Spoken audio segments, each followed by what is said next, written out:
नमस्कार दोस्तों, गार्गी ब्लॉग्स के टारगेट एग्ज़ाम में आप सभी का स्वागत है।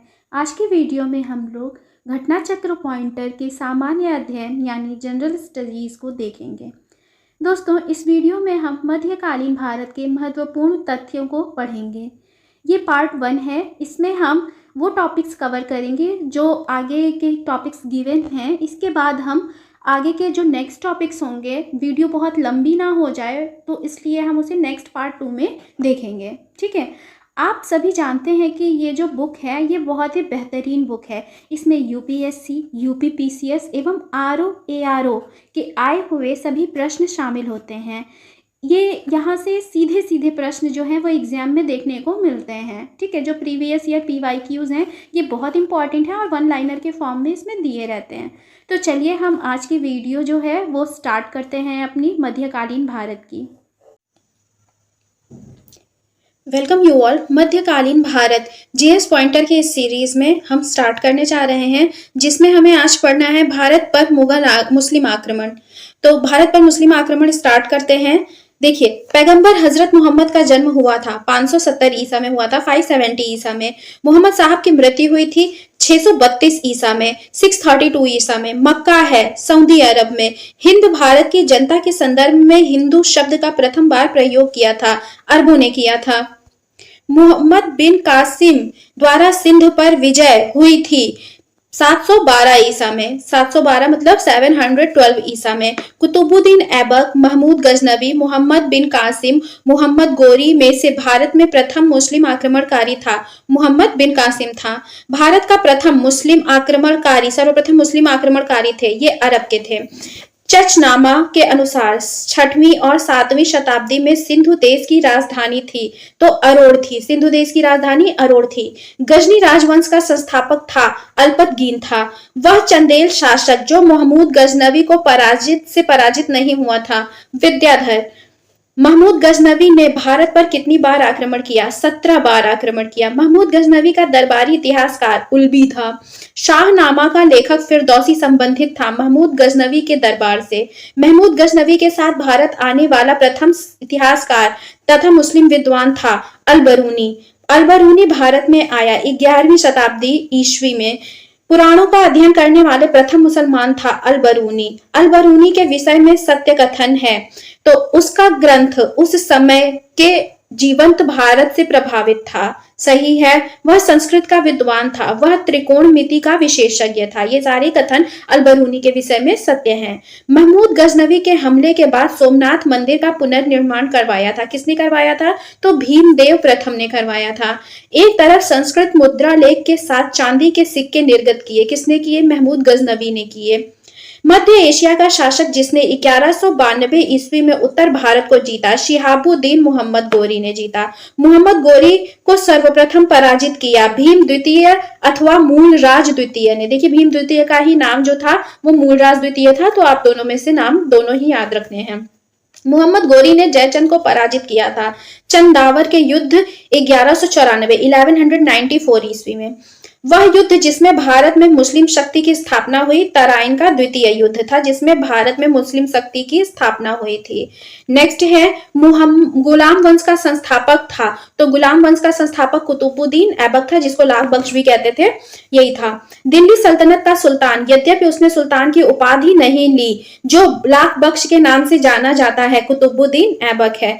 कुतुबुद्दीन ऐबक द्वारा बनाया गया 2.5 दिन का झोपड़ा है। दिल्ली में स्थित एक मस्जिद है। ऐसे 2.5 दिन का झोपड़ा जो है वो क्या है पूछा जाता है, तो ये क्या है? एक मस्जिद है। प्रसिद्ध कुतुब मीनार के निर्माण में योगदान दिया तो किसने किसने दिया? कुतुबुद्दीन ऐबक ने दिया, इल्तुतमिश ने दिया और फिरोज शाह तुगलक ने दिया। ठीक है।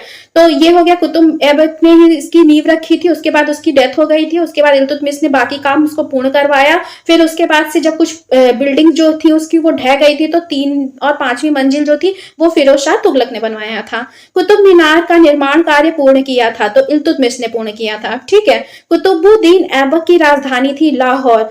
सुल्तान कुतुबुद्दीन ऐबक की मृत्यु हुई चौगान की कीड़ा के दौरान अश्व से गिरने पर। तो इसको पोलो जैसा ये गेम होता है, घोड़े पे चढ़ के हॉकी की तरह खेलते हैं, तो उसी गेम के टाइम में अश्व से गिरने पर इसकी मृत्यु हो गई थी।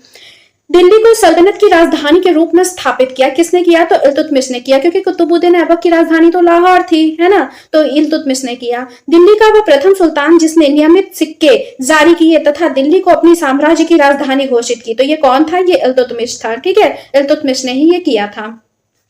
दिल्ली का वह प्रथम मुस्लिम शासक किसको मानेंगे? तो दिल्ली का प्रथम मुस्लिम शासक जो था वो था इल्तुतमिश।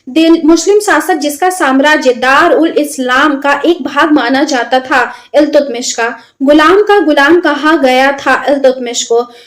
ताजुद्दीन मलदौज, नसीरुद्दीन कुबाचा, अली मर्दान एवं मलिक अल्तूनिया में से कौन इल्तुतमिश का प्रतिद्वंदी नहीं था? तो मलिक अल्तूनिया इसका प्रतिद्वंदी नहीं था। मध्यकालीन भारत की प्रथम महिला शासिका रजिया सुल्तान। फिर उसके बाद से है मंगोल आक्रमणकारी चंगेज खान की उत्तर पश्चिम सीमा पर आया था। मंगोल आक्रमणकारी चंगेज खान भारत की उत्तर पश्चिम सीमा पर आया था, इल्तुतमिश के काल में आया था।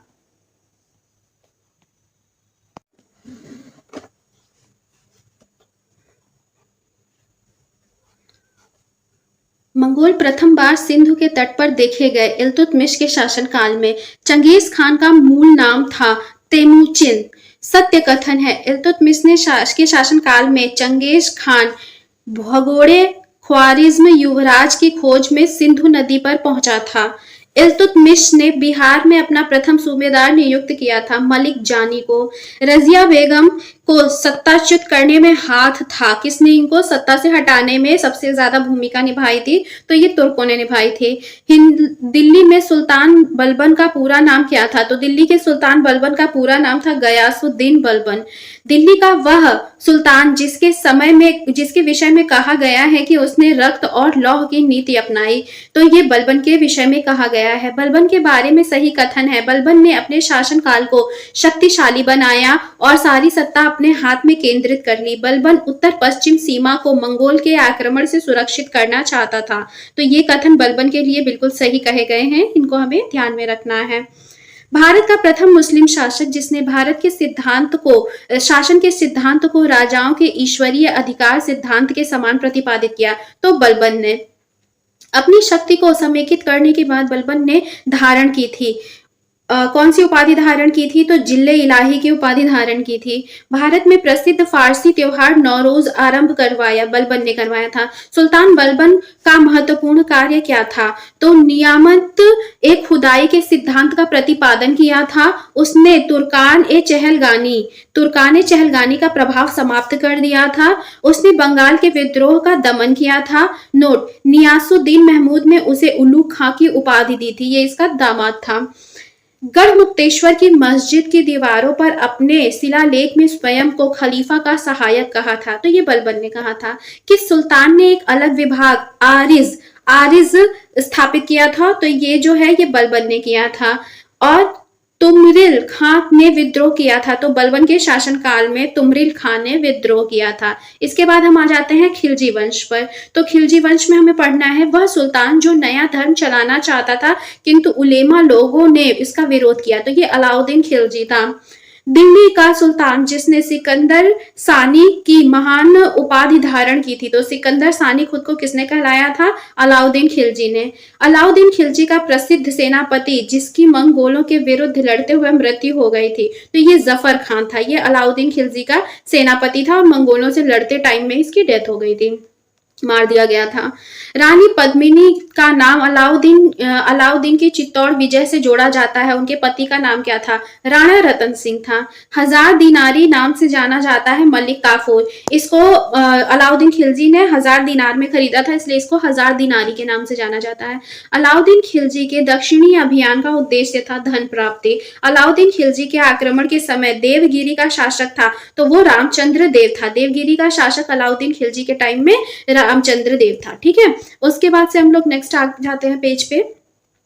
सुमेलित हैं, तो सुमेलित कौन कौन से हैं? रणथंभौर का जो राजा था वो हमीर देव थे। चित्तौड़गढ़ के राणा रतन सिंह थे। देवगिरी राजा राय रामचंद्र थे। गुजरात के कर्णदेव थे। मैचिंग में अलाउद्दीन खिलजी की विषयों का कालक्रम, तो इसमें जो यहाँ पे विषय नहीं होगा, यहाँ पर विजय होगा बेसिकली। ठीक है, तो विजयों का सबसे पहले अलाउद्दीन ने गुजरात पर विजय प्राप्त की थी 1299 में। उसके बाद रणथंभौर 1301 में विजय प्राप्त करी थी।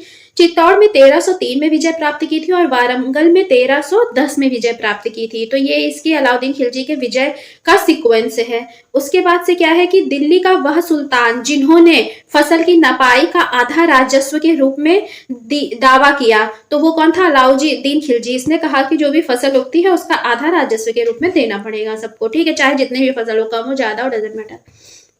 वह सुल्तान जिसके काल में खालिसा भूमि अधिक पैमाने में विकसित हुई थी, अलाउद्दीन खिलजी। प्रांतों के गवर्नरों के अधिकारों को समाप्त किया था, अलाउद्दीन खिलजी ने। वह सुल्तान जिसने बाजार सुधार लागू किए थे, अलाउद्दीन खिलजी ने। मध्यकालीन शासक जिसने सार्वजनिक वितरण प्रणाली प्रारंभ की थी, वो था अलाउद्दीन खिलजी। फिर उसके बाद से बाजार की कीमतों को नियंत्रित करने के लिए अलाउद्दीन खिलजी के प्रयासों ने बहुत सफलता प्राप्त की। वह सुल्तान जिसने साम्राज्य की सीमाओं की सुरक्षा हेतु एक विशेष सेना को नियुक्त किया, अलाउद्दीन खिलजी। सुमेलित हैं, तो कौन कौन से सुमेलित हैं इनके बारे में देखते हैं जरा हम। रियासत सुमेलित है शासक से, ठीक है, इससे रिलेटेड है। देवगिरी, वहां का राजा कौन था? रामचंद्र देव या शंकर देव इनके बेटे थे। रामचंद्र देव के मरने के बाद ये शासक बने थे। वारंगल, प्रताप रुद्र देव द्वितीय, ये वहां के राजा थे। होयसल के राजा थे वीर बल्लाल। मदुरा के राजा थे वीर पांड्या, यही मदुरै है। दिल्ली सल्तनत का वह शासक जिसने अपने आप को खलीफा घोषित किया, मुबारक खिलजी ने स्वयं को खलीफा घोषित किया। दिल्ली में मूल्य नियंत्रण लागू किया था, अलाउद्दीन खिलजी ने लागू किया था। घरी एवं गृह कर लगाने वाला दिल्ली का प्रथम सुल्तान था, अलाउद्दीन खिलजी। सेना के घोड़ों को दागने की पद्धति किसने शुरू की थी? तो अलाउद्दीन खिलजी ने शुरू की थी। 1306 ईस्वी के बाद अलाउद्दीन खिलजी के समय में दिल्ली के सुल्तान तथा मंगोलों के बीच सीमा थी रावी नदी, ठीक है। यही किसके बीच सीमा थी? अलाउद्दीन खिलजी के समय में दिल्ली के सुल्तान और मंगोलों के बीच की सीमा थी, ठीक है। उसके बाद नेक्स्ट टॉपिक है तुगलक वंश। तुगलक वंश में क्या है? जब उसने राजस्व यानी कि किंगशिप प्राप्त किया तो वह शरीयत के नियमों एवं आदेशों से पूर्णतः स्वतंत्र था। बर्नी ने यह कथन जिस सुल्तान के लिए कहा है, वह सुल्तान कौन था? मोहम्मद तुगलक। अलाउद्दीन खिलजी का वह सेनाध्यक्ष जो तुगलक वंश का संस्थापक एवं प्रथम सुल्तान बना, गाजी मलिक, इसका नाम था गियासुद्दीन, वास्तविक नाम गियासुद्दीन तुगलक था। कृषि को सन्मुख करने के लिए नहर खुदवाने के संदर्भ में 13वीं शताब्दी में पहला शासक होने का श्रेय किसको जाता है? तो पहला शासक होने का श्रेय नहर निर्माण का जाता है गियासुद्दीन तुगलक को, ठीक है। उसके बाद नेक्स्ट है खिलजी वंश, लोधी वंश, दास वंश। तुगलक वंश में से सर्वाधिक समय तक देश में राज्य किया, तो तुगलक वंश ने सबसे ज्यादा राज्य किया, सबसे ज्यादा समय तक। दिल्ली सल्तनत का सर्वाधिक विद्वान शासक जो खगोल शास्त्र, गणित एवं आयुर्विज्ञान सहित अनेक विद्याओं में माहिर था, तो मोहम्मद बिन तुगलक ये था। बहुत ही ज्यादा इंटेलिजेंट था, बस इसकी जो भी पॉलिसीज थी वो काम नहीं करी, ये दुखद इनके लिए था। दीवान ए अमीर ए कोही एक नया विभाग जिस सुल्तान द्वारा शुरू किया गया था, वह था मोहम्मद बिन तुगलक। दिल्ली का सुल्तान जिसने एक पृथक कृषि विभाग की स्थापना की, मोहम्मद बिन तुगलक ने की थी। मोहम्मद बिन तुगलक अपनी राजधानी दिल्ली से ले गया, तो कहां ले गया? दौलताबाद ले गया। भारत में सर्वप्रथम सांकेतिक मुद्रा का प्रचलन किया था मोहम्मद बिन तुगलक ने। सत्य कथन है मोहम्मद बिन तुगलक ने एक नया स्वर्ण सिक्का जारी किया जो इब्न बतूता द्वारा दीनार कहलाया गया, ठीक है। फिर उसके बाद मोहम्मद बिन तुगलक की प्रतीक मुद्रा योजना असफल सिद्ध हुई। मुद्रा निर्गमन पर उचित नियंत्रण नहीं था। मूर देश मोरक्को अफ्रीका का यात्री इब्न बतूता भारत आया था। मोहम्मद बिन तुगलक के शासनकाल में इब्न बतूता भारत आया था। सल्तनत काल में डाक व्यवस्था का विस्तृत वर्णन दिया है, इब्न बतूता ने दिया है। होली त्योहार में सार्वजनिक उत्सव में भाग लेने वाला दिल्ली का प्रथम सुल्तान था मोहम्मद बिन तुगलक। वह शासक जिसकी मृत्यु पर इतिहासकार बदायूनी ने कहा है कि सुल्तान को अपनी प्रजा और प्रजा को अपनी सुल्तान से मुक्ति मिल गई है, मोहम्मद बिन तुगलक। दिल्ली का वह सुल्तान जिसने बेरोजगारों के सहायतार्थ रोजगार कार्यालय की स्थापना की थी, फिरोज शाह तुगलक। दिल्ली का सुल्तान जो दान दक्षिणा के बारे में काफी ध्यान रखता था और इसके साथ एक विभाग दीवान खैरात स्थापित किया, फिरोज शाह तुगलक। वह सुल्तान जिसके दरबार में सबसे अधिक गुलाम थे, फिरोज शाह तुगलक। सही कथन है, फिरोज शाह तुगलक ने गुलामों को एक अलग विभाग दीवाने बंदगान स्थापित किया था। गुलामों का एक अलग विभाग दीवाने बंदगान स्थापित किया था। मोहम्मद बिन तुगलक के बाद दिल्ली की गद्दी पर बैठा ये फिरोज शाह तुगलक, वो ये इसका कजिन भाई था, ठीक है, भाई ही था, लेकिन जब वो मोहम्मद बिन तुगलक मर गया तो फिरोज शाह तुगलक उसके स्थान पर गद्दी पर बैठा था। गुलामों का एक अलग विभाग स्थापित किया फिरोज शाह तुगलक ने। सर्वप्रथम लोक निर्माण विभाग की स्थापना की थी फिरोज शाह तुगलक ने। दिल्ली का वह सुल्तान जो भारत में नहरों का सबसे बड़े जाल का निर्माण करने के लिए प्रसिद्ध हुआ, तो वो कौन था? फिरोज शाह तुगलक। हक ए शर्ब अथवा सिंचाई कर लगाने वाला दिल्ली का प्रथम सुल्तान, फिरोज शाह तुगलक। दिल्ली का सुल्तान जिसने ब्राह्मणों पर भी जजिया कर लगाया, फिरोज शाह तुगलक। वह सुल्तान जिसने फलों की गुणवत्ता सुधारने के लिए उपाय किया था, ये फिरोज शाह तुगलक था।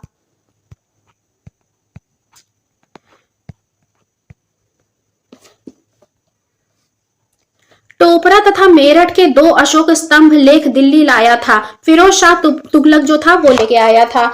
दिल्ली का वह सुल्तान जिसने इस उद्देश्य से एक अनुवाद विभाग की स्थापना की कि उससे 2 संप्रदायों के लोगों में एक दूसरे के विचारों की बेहतर समझ हो सके, फिरोज शाह तुगलक। निम्नलिखित में से कौन फिरोज शाह तुगलक के नागरकोट अभियान के दौरान संग्रहित 300 संस्कृत पुस्तकों का अनुवाद किया? तो अजीजुद्दीन खान ने किया। राज्य के खर्च पर हज की व्यवस्था करने वाला पहला भारतीय शासक कौन था? तो ये फिरोज शाह तुगलक था। फिरोज शाह तुगलक द्वारा स्थापित दारुल उल शफा ये क्या था? एक खैराती अस्पताल था, ठीक है। शफा उसको कहते हैं जो मतलब अस्पताल होता है, तो ये खैराती अस्पताल था। दिल्ली सल्तनत के मुगल के तुगलक राजवंश का अंतिम शासक था, नासिरुद्दीन महमूद था। वह शासक जिसके शासनकाल में तैमूर ने भारत पर आक्रमण किया था, नासिरुद्दीन महमूद।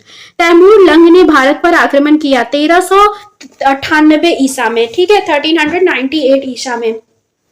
तैमूर के आक्रमण के बाद भारत में राज स्थापित हुआ सैयद वंश का, ठीक है। तो यहां से हम लोग लोधी वंश जो है वो स्टार्ट करते हैं। लोधी वंश को चलिए देखते हैं लोधी वंश में क्या क्या पढ़ना है। खिलजी, तुगलक, सैयद, लोधी शासकों में से अफगान मूल के थे, तो लोधी थे। बाकी सब कौन थे? तुर्की थे।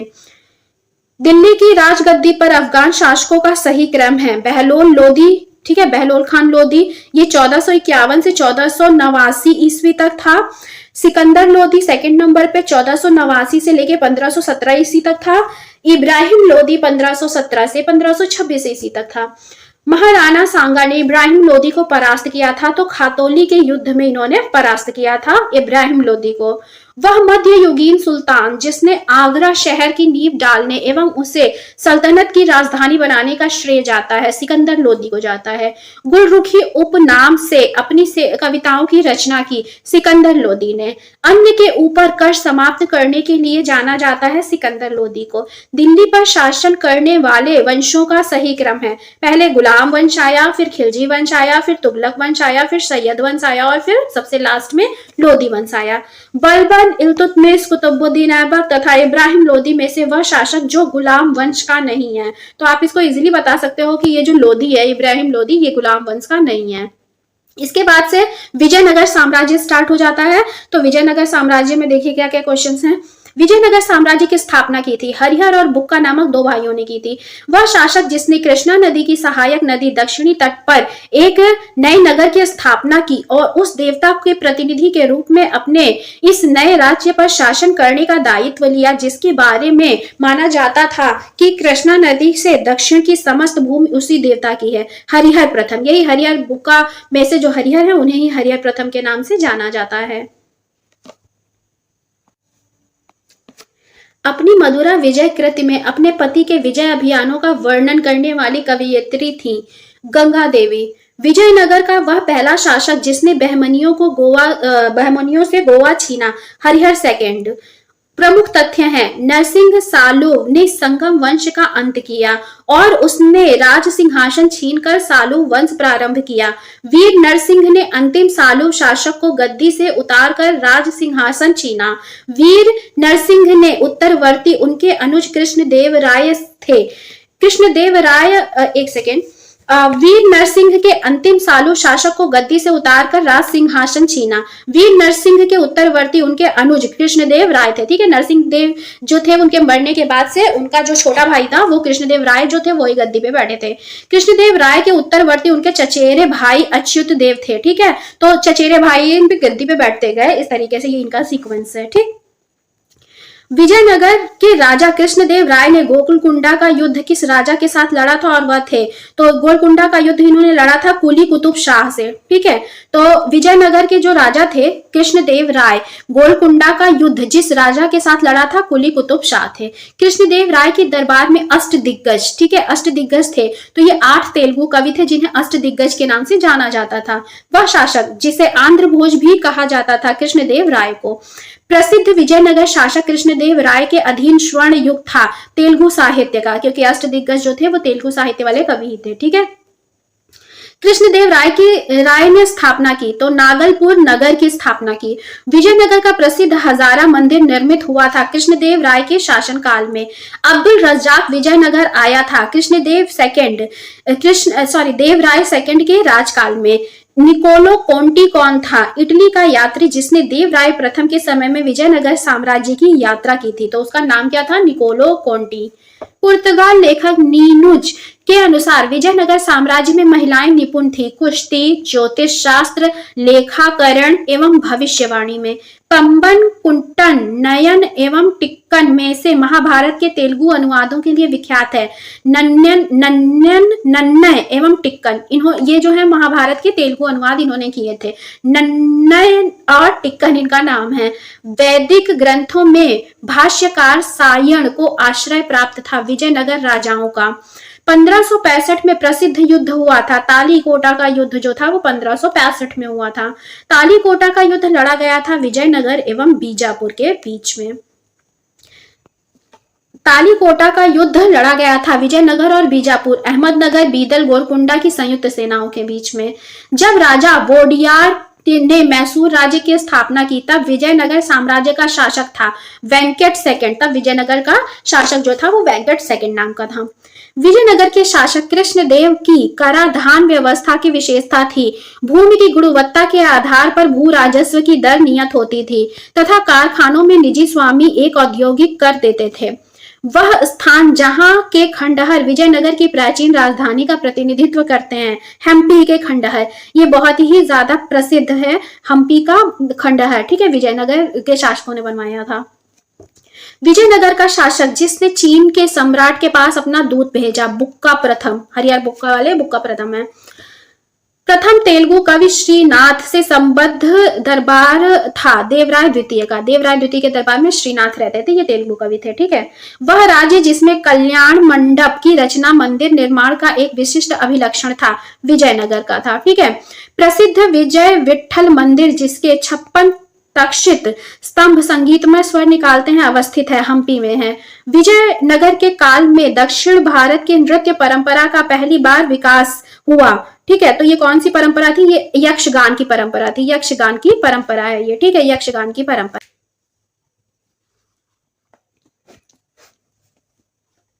नेक्स्ट टॉपिक है दिल्ली सल्तनत प्रशासन। इतिहासकार बर्नी ने दिल्ली के सुल्तानों के अधीन भारत में शासन को वास्तव में इस्लामी नहीं माना, क्योंकि अधिकतर आबादी इस्लाम का अनुसरण नहीं करती थी, इसलिए नहीं माना है। सल्तनत काल के अधिकांश अमीर एवं सुल्तान थे तुर्क वर्ग के थे। ये जितने भी अमीर एवं सुल्तान थे सल्तनत काल के, वो सभी बिलोंग करते थे तुर्क कम्युनिटी से। दिल्ली सल्तनत से संबंधित सत्य कथन है। दिल्ली सल्तनत की राजस्व प्रशासन में राजस्व की वसूली के प्रभारी को आमिल कहा जाता था। एकता प्रणाली अरब की मौलिक प्रणाली थी। एकता प्रणाली क्या थी? अरब की मौलिक प्रणाली थी। सल्तनत काल में सैन्य विभाग का प्रमुख दीवाने आरिज कहलाता था। एकता थी। एकता एक राजस्व एकत्रित करने की व्यवस्था थी। रियासतनामा एकता व्यवस्था की जानकारी का स्रोत है। मुक्ति को एकता से एकत्रित राजस्व से सैनिक रखने पड़ते थे। मध्यकालीन भारत के संदर्भ में आकार की दृष्टि से सही आरोही क्रम अनुक्रम है। पहले परगना, फिर सरकार और उसके बाद सूबा। ठीक है, पहले परगना होता था, फिर सरकार होता था और फिर सूबा होता था। विभाग और संस्थापक, ठीक है, संस्थापक सुल्तान, जिसने जिसने इन विभागों को स्थापना की है। तो दीवाने बंदगान फिरोज शाह तुगलक ने इसकी स्थापना की। दीवाने अर्ज, अर्ज बलबन ने की है। दीवाने मुख्त खराज अलाउद्दीन खिलजी, राजस्व विभाग था। दीवाने अमीर कोही मोहम्मद बिन तुगलक, कृषि विभाग। दीवाने खैरात फिरोज शाह तुगलक, दान विभाग था। दीवाने रियासत अलाउद्दीन खिलजी, बाजार नियंत्रण विभाग था। विभाग और कार्य, ठीक है, विभाग और उन विभागों में क्या क्या कार्य होते थे ये हमें यहाँ पे जानना है बेसिकली। तो देखते हैं विभाग एवं कार्य। दीवाने अर्ज, दीवाने अर्ज सेना विभाग से संबंधित था। दीवाने रिसालत धार्मिक मुद्दों से संबंधित विदेश विभाग से था, संबंधित था। दीवाने इंशा सरकारी पत्र व्यवहार से संबंधित। दीवाने वजारत वित्तीय मामलात से संबंधित था। वजारत मतलब वित्तीय, ये याद रखना है। वह राजवंश जिसके अंतर्गत विजारत का चरमोत्कर्ष हुआ तुगलक राजवंश था। मध्यकाल की सरकार एक समग्र संरचना थी, यह विलय था। तो बेसिकली क्या है, मध्यकाल की सरकार एक समग्र संरचना थी और यह विलय था। फारस, अरब, तुर्क, मंगोल और भारतीय तत्वों का सब मिक्सचर था ये, ठीक है, पॉलिसी जो ये बनाते थे। भूमि उत्पाद पर लगने वाले कर को इंगित करता है। खराज, उर्श एवं मुक्तई, ठीक है। अरब का मध्यकालीन शासक जिसने एकता व्यवस्था प्रारंभ की थी, इल्तुतमिश ने की थी। सल्तनत काल में भू राजस्व का सर्वोच्च ग्रामीण अधिकारी चौधरी कहा जाता था। शर्ब पर लगाया जाता था सिंचाई पर, सिंचाई को ही शर्ब कहते थे, शर्ब कर लगाया जाता था सिंचाई पर।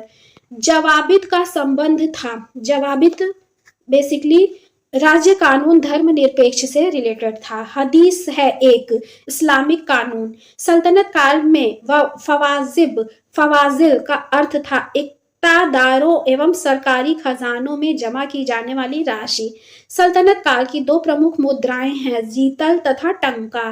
टंका नामक चांदी का सिक्का चलाया था, इल्तुतमिश ने चलाया था चांदी का सिक्का जिसका नाम था टंका। सल्तनत काल के सिक्के टंका, शशगनी एवं जीतल थे।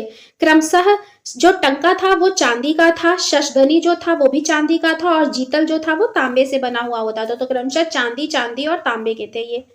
बगदाद के अंतिम खलीफा का नाम सर्वप्रथम अंकित हुआ अलाउद्दीन मसूद शाह के सिक्कों पर। बगदाद के खलीफा का इन्होंने नाम अंकित करवाया। उसके बाद आते हैं हम दिल्ली सल्तनत कला एवं स्थापत्य टॉपिक पर। भारत में कागज का प्रयोग प्रारंभ हुआ 12वीं शताब्दी से। अलाई दरवाजा का निर्माण करवाया था, तो अलाई दरवाजा का निर्माण करवाया था अलाउद्दीन खिलजी ने। घोड़े के नाल के आकार की मेहराब सर्वप्रथम प्रयोग में लाई गई थी अलाई दरवाजा में। घोड़े के नाल के आकार की मेहराब होती थी ऐसे करके। कुतुबुद्दीन ऐबक, इल्तुतमिश, अलाउद्दीन खिलजी, फिरोज शाह तुगलक में से वह जिसने कुतुब मीनार का निर्माण में योगदान नहीं दिया। तो किसने नहीं दिया, तो अलाउद्दीन खिलजी ने नहीं दिया। वह सुल्तान जिसने कुतुब मीनार की 5वीं मंजिल का निर्माण करवाया, फिरोज शाह ने, ठीक है, फिरोज शाह तुगलक ने। भारत में प्रथम मकबरा जो शुद्ध इस्लामी शैली से निर्मित हुआ था, बलबन का मकबरा। प्रथम वास्तविक मेहराब जिस सल्तनत कालीन स्मारक में दृश्यातीत है, बलबन के मकबरे में। भवन निर्माणकर्ता सुल्तानगढ़ी का मकबरा है ये बेसिकली। तो सुल्तानगढ़ी किसने बनवाया है, इल्तुतमिश। लाल महल बलबन। जमात खाना मस्जिद खिज्र खां। 2.5 दिन का झोपड़ा कुतुबुद्दीन ऐबक।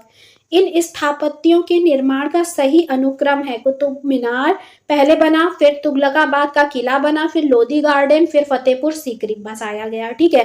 तो ये जो स्थापत्य कला की निर्माण कार्य है इनका सीक्वेंस ये सबसे पहले कुतुब मीनार बना, फिर तुगलकाबाद का किला बना, फिर लोधी गार्डन बना, फिर फतेहपुर सीकरी बसाया गया। कीर्ति स्तंभ प्रशस्ति के रचयिता थे अत्रि और महेश, ठीक है। चित्तौड़ का कीर्ति स्तंभ निर्मित था राणा कुंभा के शासनकाल में। स्थल स्थापत्य, दिल्ली जो है वो कुतुब उल इस्लाम, ठीक है, यहाँ पे कुतुब उल इस्लाम जो है वो दिल्ली में बना है। जौनपुर में अटाला मस्जिद स्थित है। मालवा, मालवा में जहाज महल है, ठीक है, जहाज महल कहाँ स्थित है? मालवा में। फिर जामा मस्जिद, जामा मस्जिद जो है वो गुलबर्गा में है, ठीक है। उसके बाद नेक्स्ट है वास्तुशैली, वास्तुशैली है और संबद्ध राजवंश है, ठीक है। तो मेहराब की निचली सतह पर कमल कली की झालर जो बनाई जाती थी, ऐसे करके ये मेहराब है कोई और इसमें कमल कली की ऐसे झालर बनी होती थी, तो ये किसके द्वारा है? ये खिलजी वंश में है, ठीक है। अष्टभुजीय मकबरों का उदय, तो अष्टभुजी मकबरे बनाए जाते थे तुगलक काल में, ठीक है। फिर उसके बाद से स्तंभों में बोधिगोई का प्रयोग विजयनगर में होता था। झुकी हुई दीवारों के साथ विशाल मुख्य द्वार, ठीक है, तो ये शर्की काल में बनाए जाते थे, झुकी हुई दीवारों के साथ विशाल मुख्य द्वार शर्की काल में। अब आते हैं दिल्ली सल्तनत के साहित्य के बारे में जानकारी यहाँ पे दी गई है। किताब उल हिंद रचना के प्रसिद्ध लेखक का नाम था अलबरूनी, तो किताब उल हिंद किसने लिखी है? अलबरूनी ने लिखी है। तूती ए हिंद या फिर तोता ए हिंद अमीर खुसरो का जन्म हुआ था कासगंज के पटियाली में हुआ था, ठीक है, कासगंज पटियाली में, यूपी में ही है। अमीर खुसरो ने अग्रगामी की भूमिका निभाई खड़ी बोली के विकास में, तो खड़ी बोली का विकास। इसके बाद है दिल्ली के 7 से अधिक सुल्तानों का शासनकाल देखा था अमीर खुसरो एवं शेख निजामुद्दीन औलिया ने। प्रसिद्ध कवि अमीर खुसरो दरबार में रहे अलाउद्दीन खिलजी के। अमीर खुसरो एक थे, कवि थे, इतिहासकार थे एवं संगीतज्ञ थे। नई फारसी काव्य शैली सबक ए हिंदी तथा हिंदुस्तानी शैली के जन्मदाता थे अमीर खुसरो। हिंदी और फारसी दोनों भाषाओं के विद्वान अमीर खुसरो थे, ठीक है। और उसके आगे फिर हम लोग देखते हैं सत्य कथन है, हमें बताना है, तो इसमें देखिए कौन कौन से सत्य कथन है। हिंदू देवी देवताओं तथा मुस्लिम संतों की प्रशंसा में रचित गीतों का संग्रह किताब नौरस इब्राहिम आदिल शाह सेकंड द्वारा रचित लिखा गया था, ठीक है। भारत में कव्वाली से जानी जाने वाली संगीत शैली के प्रारंभिक रूप के आरंभकर्ता अमीर खुसरो थे। मुख्यतः क्या है कि कव्वाली जो है वो किसने स्टार्ट करी थी? तो अमीर खुसरो ने स्टार्ट करी थी।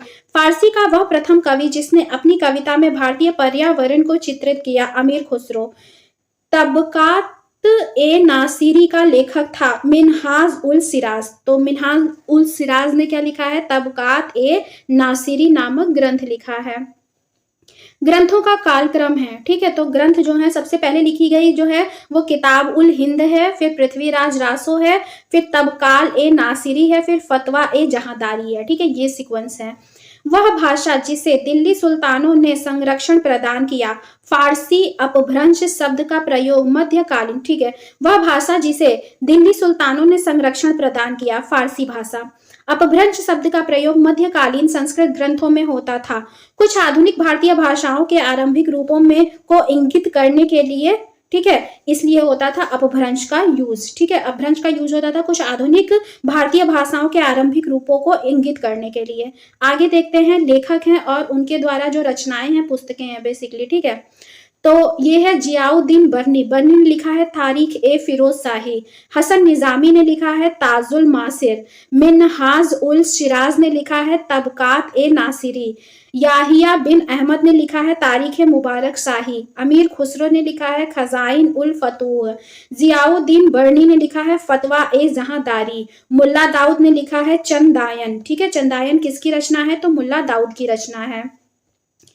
दामोदर कवि, ठीक है, ये क्या है? इन्होंने क्या लिखा है? पद्मावती कथा, ठीक है, दामोदर कवि द्वारा लिखी गई है। सोमनाथ राग विबोध, अमीर खुसरो आशिका पुस्तकें हैं और लेखक हैं, ठीक है। तारीख फिरोज शाही शम्स ए सिराज आफीक ने लिखा है। तुगलक नामा अमीर खुसरो ने लिखा है। हुमायूं नामा गुलबदन बेगम ने लिखा है, ठीक है, गुलबदन बेगम ने लिखा है हुमायूं नामा। उसके बाद है तारीख हिंद किताब उल हिंद, ये किसने लिखा है? अलबरूनी ने लिखा है। तारीख दिल्ली किसने लिखा है? खुसरो ने लिखा है, अमीर खुसरो ने। रेहला किसने लिखा है? इब्न बतूता ने लिखा है। सुमेलित है, ठीक है, कौन कौन से सुमेलित हैं? तो ये सुमेलित दिया गया है, हम इसको पढ़ते हैं।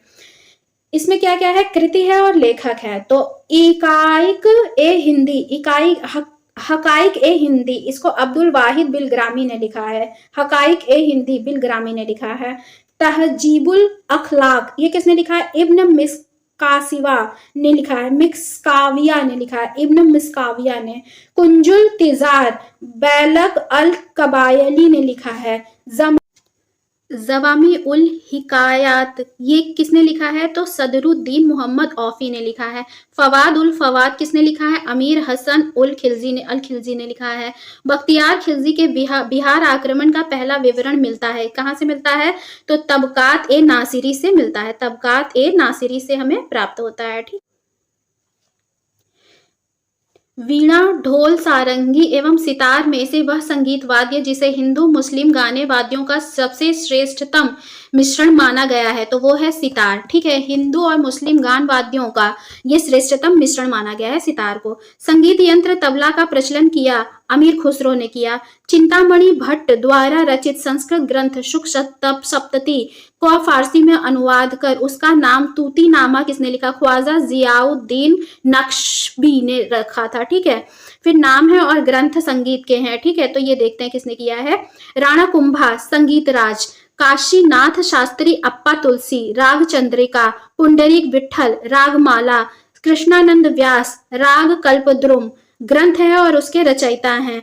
रस कौमुदी, श्रीकंठ, राग विबोध, सोमनाथ, चतुर्दंडी प्रकाशिका, वेंकट रमन। पुस्तक और लेखक के बारे में जानकारी प्राप्त कर लेते हैं।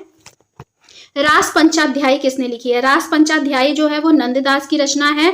चैतन्य भागवत वृंदावन दास, चैतन्य मंगल जयनंदा, भक्ति रत्नाकर नरहरि चक्रवर्ती की रचना है। दिल्ली का वह सुल्तान जिसने अपना संस्मरण लिखा था, फिरोज शाह तुगलक ने अपना संस्मरण लिखा है। नेक्स्ट है दिल्ली सल्तनत विविध। इसमें देखते हैं क्या क्या जानकारियां दी गई हैं दिल्ली सल्तनत विविध में। भारत में पोलो खेल का प्रचलन किया तुर्कों ने किया था। दस्तार बंदार कहलाते थे, उलेमा कहलाते थे। दिल्ली सल्तनत का वह सुल्तान जिसके शासनकाल में शाही महलों में हिंदू देवी देवताओं की पूजा होती थी, नासिरुद्दीन खुसरो शाह। सुमेलित है यात्री और देश। मार्को पोलो कहाँ का था? इटली का था। अब्दुल रज्जाक कहाँ का था? ईरान का था। नूनिच कहाँ का था? पुर्तगाल का था। सुल्तान और राज्य, बहादुर शाह जो था वो गुजरात से बिलोंग करता था। चांद बीबी बीजापुर की थी। रजिया सुल्तान दिल्ली की थी। ठीक है, और बाज बहादुर कहाँ का था? मालवा का शासक था बेसिकली। ठीक है, यात्रियों के भारत आगमन का अनुक्रम अलबरूनी, इब्न बतूता, ट्रेवेनियर और मनुची, ये सीक्वेंस है यात्रियों के भारत आने का। दस्तार बंदान कहलाते थे। उलेमा को दस्तार बंदान कहते थे। भारतीय इतिहास के संदर्भ में कुलादास कहलाते थे। सैयद, चुंबकीय दिशा सूचक का भारतीय महासागरों में प्रयोग की आरंभिक सूचना दी गई, तो किसके द्वारा दी गई? सदरुद्दीन मोहम्मद औफी द्वारा दी गई। अपने लगभग 30 वर्ष के व्यापक यात्री जीवन में उसने पूर्वी गोलार्ध के विस्तृत भूभाग की यात्रा की। उस विशाल भूभाग को देखा जिसमें आज कोई 44 देश आते हैं और कुल मिलाकर लगभग 73,000 मील की दूरी चलकर पार की। पूर्व आधुनिक काल का संसार का सबसे बड़ा वह यात्री जिसका वर्णन ऊपर के अवतरण में है वह था। तो ये इब्न बतूता के बारे में बात की जा रही है।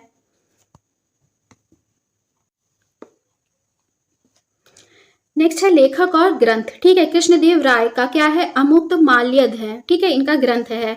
महेंद्र वर्मन द्वारा रचित है मत्त विलास प्रहसन। ठीक है, मत्त विलास प्रहसन महेंद्र वर्मन ने लिखा है। भोजदेव ने लिखा है समरांगण सूत्रधार। सोमेश्वर ने लिखा है मानसोल्लास। ठीक है, मानसोल्लास। घटनाओं का सही अनुक्रम कालक्रम क्या है? कुतुब मीनार का निर्माण सबसे पहले, फिर फिरोज शाह तुगलक की मृत्यु, पुर्तगालियों का भारत में आगमन, विजयनगर के कृष्णदेव राय का शासनकाल। ठीक है, घटनाओं एवं उनका सही कालक्रम ये मिलाना है हमें। तराइन का द्वितीय युद्ध सबसे पहले हुआ। जलालुद्दीन खिलजी की हत्या हुई। उसके बाद से 3rd नंबर पर अफगानपुर षड्यंत्र हुआ। मोहम्मद तुगलक द्वारा राजधानी का स्थानांतरण सबसे लास्ट में हुआ, दिए गए ऑप्शंस में। सती प्रथा, बाल विवाह, जौहर प्रथा में से वह प्रथा जिसकी शुरुआत राजपूतों के समय में हुई, तो जौहर प्रथा जो है वो सबसे राजपूतों के समय में प्रचलित प्रथा मानी जाती है। उसके बाद युद्ध है और युद्ध का समय है। ठीक है, तो प्लासी का युद्ध 1757 ईस्वी में हुआ था। कलिंग का युद्ध 261 ईस्वी में हुआ था। हल्दी घाटी का युद्ध 1576 ईस्वी में हुआ था। तराइन का द्वितीय युद्ध 1192 ईस्वी में हुआ था। चंदावर का युद्ध 1194 ईस्वी में हुआ था। तैमूर का आक्रमण 1398 ईस्वी में हुआ था। ताली घोड़ा का युद्ध 1565 ईस्वी में हुआ था। घाघरा का युद्ध 1529 ईस्वी में हुआ था। अब शासक और उनके प्रमुख कार्य हैं। अकबर आईने दह साला, ठीक है, आईने दह साला जो है वो अकबर ने स्टार्ट किया था। मोहम्मद तुगलक का है प्रतीक मुद्रा चलाई थी इसने। इल्तुतमिश चहलगानी अमीर स्टार्ट किया था। शेर शाह जो है वो सड़क ए आजम, ठीक है, सड़क ए आजम मतलब जीटी रोड जो है वो शेर शाह सूरी ने बनवाई थी। मध्यकालीन भारत में शब्द फड़म निर्दिष्ट करता था। तो मध्यकालीन भारत में ये सिक्के, फड़म मतलब सिक्का। खरीदादार कौन था? फरमानों को भेजने वाला अधिकारी खरीदादार कहलाता था। उसके बाद है दिल्ली सल्तनत का वह वंश जिसने सबसे कम समय तक शासन किया। खिलजी वंश ने सबसे कम समय तक किया। आइन उल मुल्क मुल्तानी ने जिस शासकों के अधीन सेवा की थी वे थे अलाउद्दीन खिलजी, मोहम्मद बिन तुगलक, फिरोज शाह तुगलक। वह मध्यकालीन विद्वान या लेखक जो जैन धर्म अनुयायी था हेमचंद्र सूरी। मध्यकालीन भारत में महत्तर एवं पट्टिकल पद नाम प्रयुक्त होता था ग्राम मुखिया के लिए। 13वीं और 14वीं शताब्दी में भारतीय कृषक खेती नहीं करता था, मक्का की नहीं करता था, यानी 13वीं और 14वीं शताब्दी में भारतीय कृषक को मक्का के बारे में जानकारी नहीं थी। नेक्स्ट टॉपिक है उत्तर भारत एवं दक्कन के प्रांतीय राजवंश। तो उत्तर भारत एवं दक्कन में देखते हैं जौनपुर नगर स्थापित किया था मोहम्मद बिन तुगलक की स्मृति में, ठीक है, किया गया था। जौनपुर नगर की स्थापना की थी फिरोज शाह तुगलक ने की थी। शर्की सुल्तानों के शासन काल में पूर्व का सिराज कहा जाता था जौनपुर। देखिए जो जौनपुर नगर है ना, बेसिकली मोहम्मद बिन तुगलक की मृत्यु के बाद से जो फिरोज शाह तुगलक था उसने बसाया था अपने चचेरे भाई जौना खान, जो कि मोहम्मद बिन तुगलक का रियल नेम था, ठीक है, पेट नेम था, उसी की याद में बसाया था। उसके बाद से नेक्स्ट है हमारा जौनपुर के शर्की राज्य का अंतिम शासक था हुसैन शाह था, ठीक है, जौनपुर का जो शर्की राज्य था उसका अंतिम शासक। कश्मीर का शासक जो कश्मीर का अकबर के नाम से जाना जाता था जैनुल उल आबिदीन, ठीक है, जैनुल उल आबिदीन को जाना जाता था बेसिकली।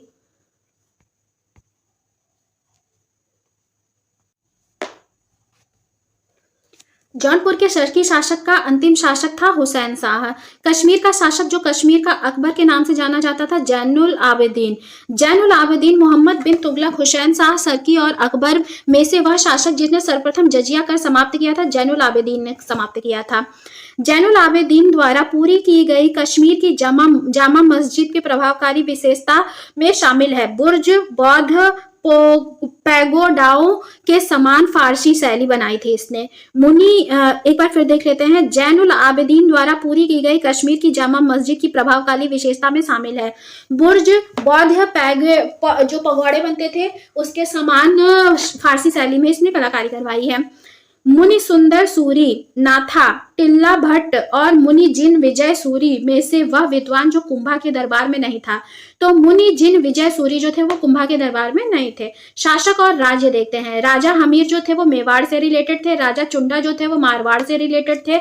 मलिक राजा फारूकी ये खान देश से रिलेटेड थे। मलिक सरवर ख्वाजा जहां, ठीक है, ये जौनपुर से रिलेटेड थे। तो मध्यकालीन भारतीय राज्य हैं और वर्तमान क्षेत्र जहां से ये बिलोंग करते हैं वो है बेसिकली, ठीक है। चंपक चंबा हिमाचल को कहा जाता था। दुर्गर ये जम्मू है। फिर उसके बाद कुलूत ये कुल्लू है हिमाचल। बहमनी राज्य की स्थापना की थी अलाउद्दीन हसन ने। बहमनी राज्य की स्थापना हुई थी 1347 ईस्वी में 14वीं सदी में। बहमनी राज्य की प्रथम राजधानी थी गुलबर्गा। फिर उसके बाद से वंश है और सल्तनत है, ठीक है। आदिल शाही बीजापुर, कुतुब शाही गोलकुंडा, निजाम शाही अहमदनगर, शर्की शाही जौनपुर। मुस्लिम शासकों में वह जिसे अपनी धर्मनिरपेक्षता सेक्युलरिज्म में आस्था के कारण उसकी मुस्लिम प्रजा जगत गुरु कहकर पुकारती थी। इब्राहिम आदिल शाह को जगत गुरु कहकर उसकी प्रजा पुकारती थी। किताबे नौरस नामक जो पुस्तक है उसके लेखक, ठीक है, कौन है? तो इब्राहिम आदिल शाह द्वितीय हैं। अहमदनगर के निजाम शाही वंश का अंत हुआ। अहमदनगर को मुगल साम्राज्य से मिलाकर हुसैन शाह को आजीवन कारावास दे दिया गया। फिर शासक और राज्य। बाज बहादुर मालवा का शासक था। कुतुब शाह गोलकुंडा का शासक था। सुल्तान मुजफ्फर शाह गुजरात का शासक था। यूसुफ आदिल शाह बीजापुर का शासक था। वंश राजवंश और उसकी राजधानियां क्या है? काकतीय की राजधानी जो थी काकतीय वंश की वो वारंगल थी। होयसल की द्वार समुद्रम थी। यादव की देवगिरी थी और पांडे की कोरकई पश्चात मदुरा थी। पहले कोरकई थी और उसके बाद में कौन सी हो गई? मदुरा हो गई, ठीक है। गोलकुंडा गोलकुंडा को वर्तमान में कहा जाता है हैदराबाद। ठीक है, गोलकुंडा का प्रेजेंट टाइम में नाम है हैदराबाद। महिला शासक रुद्रमा देवी संबंधित थी काकतीय वंश से। होयसल स्मारक पाए जाते हैं हलेबीड एवं बेलूर में पाए जाते हैं। होयसल जो स्मारक हैं वो कहाँ कहाँ पाए जाते हैं, तो हलेबीड और बेलूर में बेसिकली ये पाए जाते हैं। होयसलों की प्राचीन राजधानी द्वार समुद्रम का वर्तमान नाम है हलेबीड। ठीक है, इनके होयसल जो है उनकी प्राचीन राजधानी जो है द्वार समुद्र का वर्तमान में नाम है। वह स्मारक जिनमें वह गुंबद है जो संसार में विशालतम गुंबदों में से एक है, तो वो गोल गुंबद बीजापुर है। मांडू के जहाज महल का निर्माण करवाया था तो सुल्तान गयासुद्दीन खिलजी ने करवाया था। गुजरी महल ग्वालियर के किले में बनवाया था, मान सिंह ने बनवाया था। अकबर के पूर्व तानसेन को संरक्षण दिया था भाटा रीवा मध्य प्रदेश के राजा रामचंद्र सिंह ने दिया था। सुमेलित हैं, स्थल बताना है और स्थापत्य बताना है, बेसिकली कौन कहां से सुमेलित है।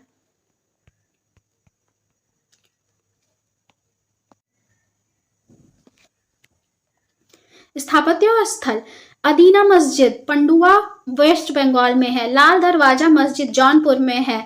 दाखिल दरवाजा गौड़, तीन दरवाजा अहमदाबाद में है। दक्षिण भारत के पोलीगार थे क्षेत्रीय प्रशासकीय एवं सैन्य नियंत्रक। सूची 1 और सूची 2 सही सुमेलित हैं। सूची 1 और सूची 2 पुस्तक है और विषय है। मिरातुल सिकंदरी गुजरात विजय से रिलेटेड है। ठीक है, ये बुक जो है वो गुजरात विजय का वर्णन करती है बेसिकली।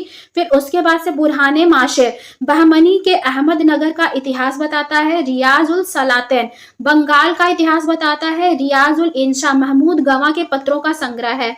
भक्ति और सूफी आंदोलन जो है बेसिकली, तो भक्ति और सूफी आंदोलन में क्या क्या पढ़ना है हमें, आइए देखते हैं। भक्ति आंदोलन का प्रारंभ किया था अलावर संतों ने किया था। भक्ति संस्कृति का भारत में पुनर्जन्म हुआ था 15वीं और 16वीं शताब्दी ईस्वी में। बुद्ध और मीराबाई के जीवन दर्शन के मुख्य साम्य था, संसार दुखपूर्ण है। कोई व्यक्ति किसी व्यक्ति से उनका धर्म संप्रदाय या जाति ना पूछे, यह कथन है तो रामानंद का है। ठीक है, बेसिकली ये कथन किसका है, तो ये कथन रामानंद का है। ठीक है, सभी व्यक्ति संतों के मध्य एक समान विशेषता थी जो उन्होंने अपनी वाणी में उसी भाषा में लिखा जिससे उनके भक्त समझते थे। जैसे कबीर ने अपनी लोकल लैंग्वेज में लिखा, ठीक है, तो लोग भक्त जो होते थे वो सामान्य जनता उससे रिलेट कर पाती थी, यही उनकी खूबी थी। मध्ययुगीन भारत में धार्मिक इतिहास के संदर्भ में सूफी संतों का आचरण था ध्यान साधना और श्वास नियमन, एकांत में कठोर यौगिक व्यायाम, श्रोताओं एवं आध्यात्मिक हर्षोन्माद उत्पन्न करने के लिए गीतों का गायन। काम रूप में वैष्णव धर्म को लोकप्रिय बनाया शंकर देव ने। असम एवं कूच बिहार में वैष्णव धर्म का प्रवर्तक कौन था, तो शंकर देव थे। कामरूप का जो पुराना नाम है कामरूप, इसका न्यू नाम जो है वो असमी है बेसिकली। रामानुजाचार्य संबंधित है विशिष्ट अद्वैतवाद से। विशिष्ट अद्वैतवाद का प्रतिपादन किया है वल्लभाचार्य ने। महाप्रभु वल्लभाचार्य की जन्मस्थली है चंपारण्य है, छत्तीसगढ़ में सिचुएटेड है ये। दर्शन और उससे रिलेटेड संस्थापक के बारे में देख लेते थे। अद्वैतवाद शंकराचार्य इसके प्रतिपादक हैं। विशिष्टाद्वैतवाद रामानुज हैं। द्वैतवाद जो है वो माधवाचार्य हैं। द्वैताद्वैतवाद निम्बकाचार्य हैं। कबीर के उपदेशों का संकलन जो है उसको किस नाम से जाना जाता है, तो उसको बीजक के नाम से जाना जाता है।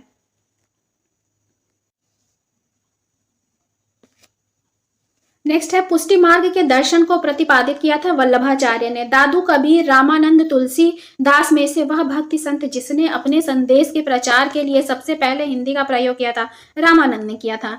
कबीर के शिष्य थे रामानंद। मध्यकालीन भारत में वह संत जिसने जन्म प्रयाग में हुआ था, तो ये बेसिकली कौन थे, रामानंद थे। ठीक है, रामानंद थे जिनका जन्म प्रयाग में हुआ था। कबीर एवं धर्मदास के मध्य संवादों के संकलन का शीर्षक क्या है, अमर मूल है। ठीक है, फिर उसके बाद से क्या है, मलूक दास एक संत कवि थे, तो ये कड़ा के थे। संत घासीदास के पिताजी का नाम क्या था, महंगू था। ठीक है, संत घासीदास के पिता का नाम क्या था, महंगू था। ठीक है, उसके बाद भक्ति संतों का सही कालक्रम हमको बताना है। तो सबसे पहले कबीर का है 1398 से 1518। फिर गुरु नानक पैदा हुए थे 1469 से लेके 1539 तक। फिर चैतन्य थे 1486 से लेके 1534 तक। मीराबाई थी 1498 से 1557 तक। भगवान शिव की प्रतिष्ठा में संस्थापित है 12 ज्योतिर्लिंग। रामानुज के अनुयायियों को कहा जाता है वैष्णव। वह स्थान जो गुरु नानक का जन्म स्थल था ननकाना। वह शासक जिसके शासन में गुरु नानक देव ने सिख धर्म की स्थापना की थी, सिकंदर लोदी। ईश्वर केवल मनुष्य के सद्गुण को पहचानता है तथा उसकी जाति नहीं पूछता है। आगामी दुनिया में कोई जाति नहीं होगी, यह सिद्धांत है नानक का। मीराबाई समकालीन थी तुलसीदास के। प्रसिद्ध भक्त कवियत्री मीरा के पति का नाम भोजराज था। राग गोविंद के रचनाकार हैं मीराबाई। चैतन्य मीराबाई नामदेव तथा वल्लभाचार्य में से जो इस्लाम धर्म से प्रभावित था वो थे नामदेव। ठीक है, नामदेव इस्लाम धर्म से काफी ज्यादा प्रभावित थे। मध्यकालीन संतों का कालक्रम है नामदेव, कबीरदास, गुरु नानक, मीराबाई। सबसे पहले आते हैं नामदेव, फिर सेकंड नंबर पे कबीरदास हैं, फिर उसके बाद नानक देव हैं, फिर मीराबाई हैं लास्ट में। संत जो है वो कवि और उनका बेसिकली व्यवसाय, वो किस व्यवसाय से उनका ऑक्यूपेशन क्या था संत कवि होने के अलावा। तो जो नामदेव थे बेसिकली मूलतः वो एक दर्जी थे। कबीर कौन थे? जुलाहा थे। रविदास मोची थे और सेना जो थे वो नाई थे। ठीक है, अपने ऑक्यूपेशन से। लोधी वंश के पतन एवं बाबर के सत्तारूढ़ होने के समय उपदेश देने वाले संत कौन थे? गुरु नानक। चैतन्य महाप्रभु जो थे वो संबद्ध थे किससे? वैष्णव संप्रदाय से। तुलसीदास समकालीन थे अकबर और जहांगीर के। रामचरितमानस नामक ग्रंथ के रचयिता तुलसीदास। गीतावली, कवितावली, विनय पत्रिका, साहित्य रत्न में से वह रचना जो संत तुलसीदास की नहीं है। तो बेसिकली साहित्य रत्न जो है वो तुलसीदास ने नहीं लिखी है। अब हमको सुमेलित करना है, तो सुमेलित में व्यक्ति हैं और व्यक्ति की रचनाएं हैं। ध्रुवदास, भगत नामावली, नाभादास, भक्तमाल, केशवदास, रसिक प्रिया, उस्मान, चित्रावली, ये रचनाएं हैं इन लेखकों की, व्यक्तियों की। वरकरी संप्रदाय की मुख्य पीठ अवस्थित है तो पंढरपुर महाराष्ट्र में है। वरकरी संप्रदाय का संत था नामदेव। तो नामदेव जो थे वो किस संप्रदाय से बिलोंग करते थे? वरकरी संप्रदाय से बिलोंग। भक्त तुकाराम जिस मुगल सम्राट के समकालीन थे? जहांगीर के। नागार्जुन, तुकाराम, त्यागराज, वल्लभाचार्य में से वह जो भक्ति आंदोलन का प्रस्तावक नहीं था? नागार्जुन। सत्य कथन, मध्यकाल में संगीत पर संस्कृत में लिखी गई अनेक पुस्तकों का फारसी में अनुवाद किया गया। आरंभिक चिश्ती सूफी संत संगीत सभाओं जिन्हें समा कहा जाता था के शौकीन थे। ठीक है, दोनों ही कथन सत्य हैं। भारत में चिश्तिया संप्रदाय का प्रथम सूफी संत था शेख मोइनुद्दीन चिश्ती। सूफी संतों में से वह जो प्रथम अजमेर में बस गए थे शेख मोइनुद्दीन चिश्ती, इनकी दरगाह भी वहां पर है। तो यही थे।